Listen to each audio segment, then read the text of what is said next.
आइए स्टार्ट करते हैं अपना नेक्स्ट शॉर्ट क्वेश्चन, जो कि हमारा क्वेश्चन नंबर 7 है। Describe the concept of equipotential surfaces and derive an expression for electric field as a negative potential gradient.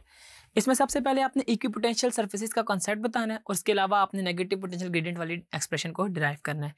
Equipotential surfaces वही होते हैं जिनके ऊपर हमारे पास इलेक्ट्रोस्टैटिक इक्विलिब्रियम अचीव हुआ हो, यानी कि अगर हमारे पास एक स्फेरिकल सर्फेस हो और उसकी सारी सर्फेस पे सेम चार्ज हो तो हम वो इक्विपोटेंशियल कहते हैं। Equipotential surface is just what it names declares, a surface real और imaginary on which all the points have same electric potential, यानी कि ऐसी सरफेस जिसके ऊपर सारे के सारे पॉइंट्स के ऊपर सेम पोटेंशियल हो वो हमारे पास इक्विपोटेंशियल कहलाएगा, जैसा कि वो नाम से पता चल रहा है। आप फॉर एग्जांपल इस स्फीयर को देख रहे हैं या आप इन पैरेलल प्लेट्स को देख लें, इनके पास हमारे पास जो भी है ना पोटेंशियल डिफरेंस जो है वो सेम है, यानी कि इनके ऊपर सेम पोटेंशियल है। दैट्स वाई हमारे पास इक्विपोटेंशियल सर्फेसेस कहलाती हैं। आए अब हम वो एक्सप्रेशन देखते हैं कि कैसे हम लोग नेगेटिव पोटेंशियल ग्रेडियंट को फाइंड करते थे। सबसे पहले आपको ये चीज़ पता है कि जो हमारे पास पोटेंशियल होता है work done per unit charge की इक्वल होता है, यानी कि वर्क ओवर चार्ज।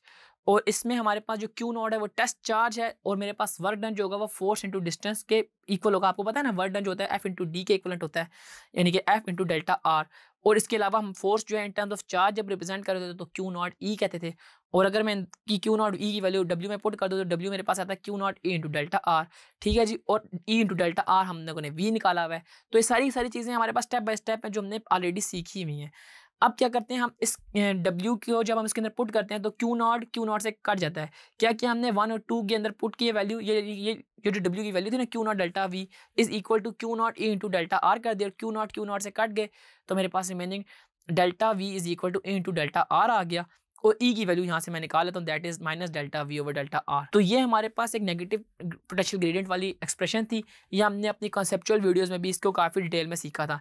यहाँ पे जस्ट हमने इसको रिकॉल किया है कि हमने इसको कैसे पेपर में एक्सप्लेन करना है कि सबसे पहले आपने इक्विपोटेंशियल सर्फेसेस को डिफाइन कर देना है और उसके बाद आपने ये एक्सप्रेशन भी बता देनी है।